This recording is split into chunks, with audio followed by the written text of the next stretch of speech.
Alhamdulillah, alhamdulillahi hamdan syakirin. Asyhadu an la ilaha illallah wahdahu la syarika lah, ilahul awwalin wal akhirin. Wa asyhadu anna sayyidana Muhammadan abduhu wa rasuluh, khairatul mukhtarin. Allahumma salli wa sallim ala sayyidina Muhammadin wa ala alihi wa ashabihi ajma'in. Amma ba'du, fa ya ayyuhan nas, fa ya ayyuhal muslimun, ittaqullaha usikum bi nafsi wa iyaya bi taqwallah wa ta'atihi la'allakum tuflihun. Hadirin ma'asyiral muslimin, jamaah salat Jumat rahimakumullah. Puji syukur marilah kita panjatkan kepada Allah Subhanahu wa taala yang telah memberikan karunia-Nya kepada kita sekalian, sehingga berkat karunia Allah Subhanahu wa taala pada hari ini kita masih dapat melaksanakan salat Jumat dengan berjamaah. Tentunya harapan dan doa kita kepada Allah Subhanahu wa taala, semoga senantiasa Allah memberikan rahmat dan hidayahnya kepada kita sekalian. Amin ya rabbal alamin. Tidak lupa salawat dan salam marilah sama-sama kita curahkan sebelumnya kepada baginda Rasulullah sallallahu alaihi wasallam. Hadirin ma'asyiral muslimin, jamaah salat Jumat rahimakumullah.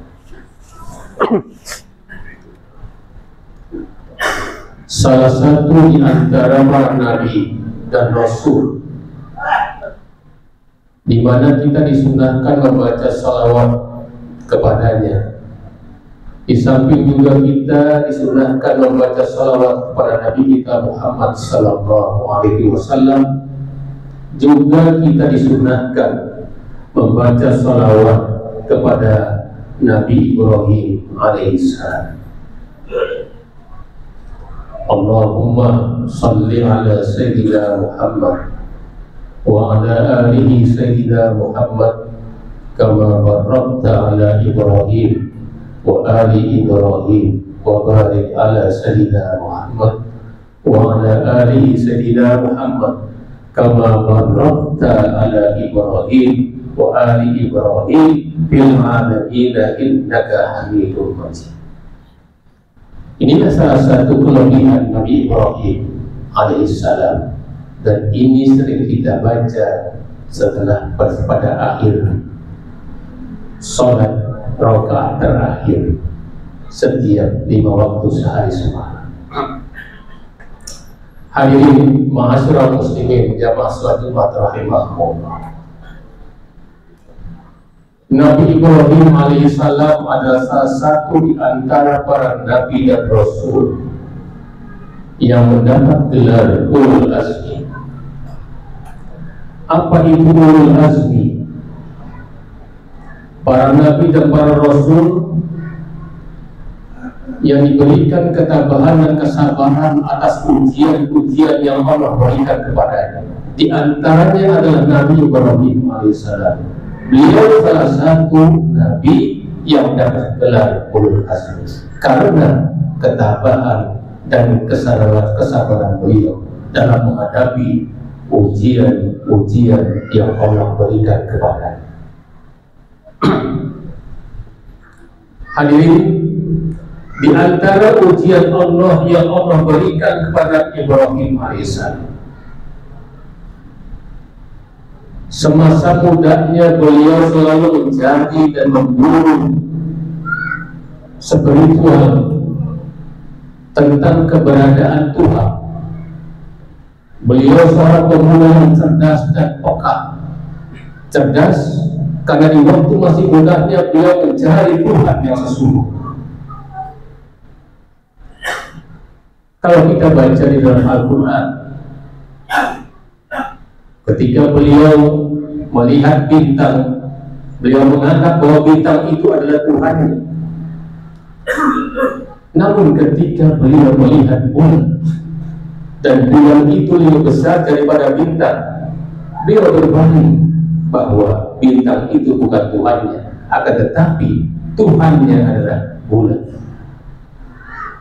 Namun ketika beliau melihat matahari dan matahari itu lebih besar daripada bulan, akhirnya beliau berbalik, bukan bulan Tuhannya, akan tetapi Tuhan yang sesungguhnya adalah matahari.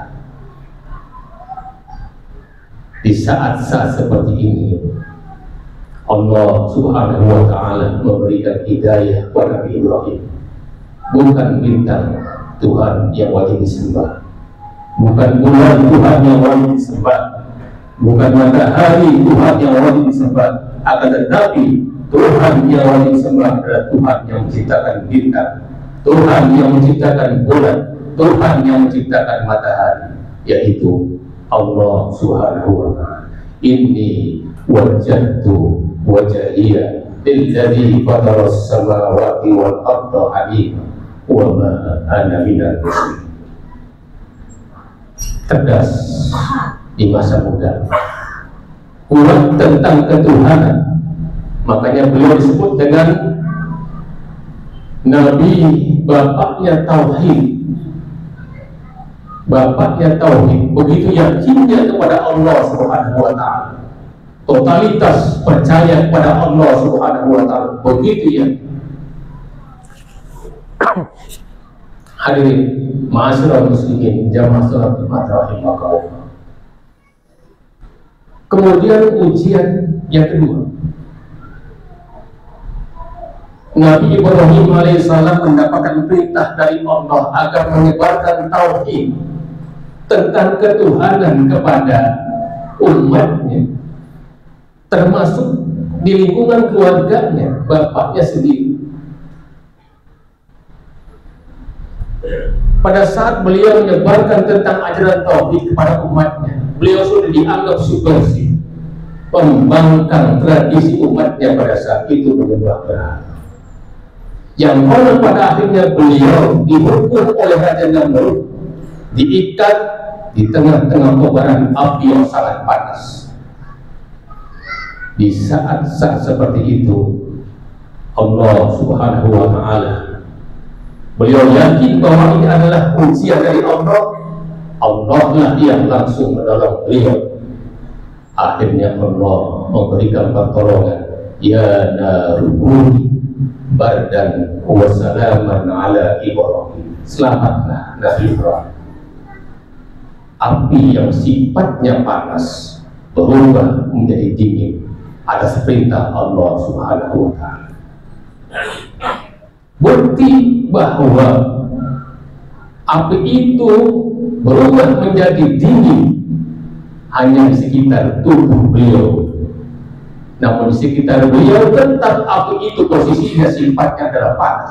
Apinya habis, rumput yang ada di sekitar pun habis, tali yang mengikat beliau pun habis, tapi tubuh beliau menggigil karena sifat api itu yang tadinya panas menjadi dingin, tapi tidak berubah walaupun api itu sifatnya panas, tetap berlaku di sekitar Nabi Ibrahim alaihissalam.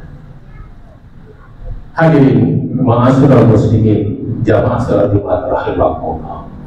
Itu ujian yang kedua yang Allah berikan pada Nabi Ibrahim. Makanya beliau disebut sebagai yang mendapatkan gelar ulul azmi, karena begitu tabahnya dan sabarnya beliau dalam menghadapi ujian yang Allah berikan.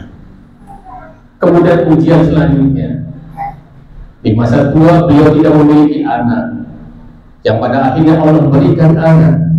Kemudian di masa beliau hidup berganti tempat, dari tempat satu ke tempat yang lain, dari Syam ke Mesir, kemudian ke Palestina, sampai pada akhirnya ke Mekah, ke tempat yang sangat tandus. Di situ Allah memberikan perintah kepada Nabi Ibrahim agar meninggalkan anak dan istrinya di tengah-tengah padang yang tidak ada rumputnya, padang tandus, tidak ada air panas.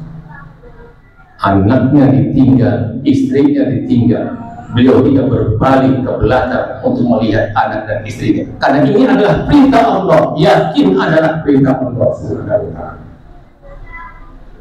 Ini ujian yang sangat berat.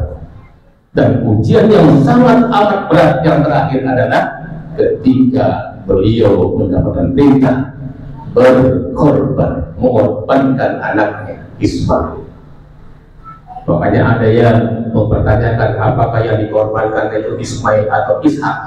Itu nggak perlu dipertanyakan, yang penting kedua-duanya selamat. Artinya Allah memerintahkan Nabi Ibrahim berkorban yang pada akhirnya ditukar dengan kambing kibas yang sangat besar. Ini pengorbanan, ujian yang sangat amat berat yang Allah berikan Nabi Ibrahim. Beliau sabar. Inilah kisah Nabi Ibrahim yang akan menjadikan suri tauladan buat kita. Apapun, dalam keadaan apapun kita hidup di dunia ini pasti mengalami yang namanya ujian, baik itu ujian kecil, sedang maupun besar. Hadapilah ujian itu dengan sabar dan tabah. Insya Allah ketika kita menghadapi, mensikapi ujian yang Allah berikan kepada kita, sebagaimana ujian yang Allah berikan kepada Nabi Ibrahim, kemudian beliau hadapi dengan tabah dan sabar pun cinta, apapun pasti Allah akan memberikan ujian. Hadapi, sikapi ujian itu dengan sabar dan tabah. Insya Allah kita akan mendapatkan pertolongan dari Allah Subhanahu wa ta'ala. Amin, amin ya rabbal alamin. Ini saja barangkali yang bisa saya sampaikan, mudah-mudahan teman-teman.